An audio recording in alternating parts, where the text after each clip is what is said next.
ভাবছিলাম সুখে থাকবি, কিন্তু আল্লাহ কলে না হেন লাশ হইয়া তুই আইস না। আল্লাহ যেন মাটিটা তোর হেই করে দেয়। আমি জানি না, সহ্য করা ছাড়া আমার আর কোনো গতি নাই। তবে একটা কথা মনে রাখো মা, আমি আবার ওই জাহান্নামেই তো ফিরে যাইতেছি না। একদিন ওই জাহান্নামের থেকে তুমি আমার মরার খবর পাইবা, তুমি দেখো।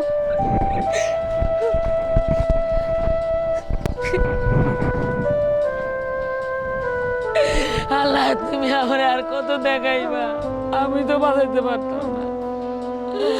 আর তো কোনো সাধ্য নাই। আমি এই মাইয়া না কি কইরাম, কই বিয়ে দিব। সই গো, ও সই, তুই কি দেখস না তোর বাচ্চাটারে এমনি অশান্তি করে, মারে নির্যাতন করে। আমি তো তোর দিকে চাই, আমার মায়েরারে তোর ভাই তালায় রাখছি। সই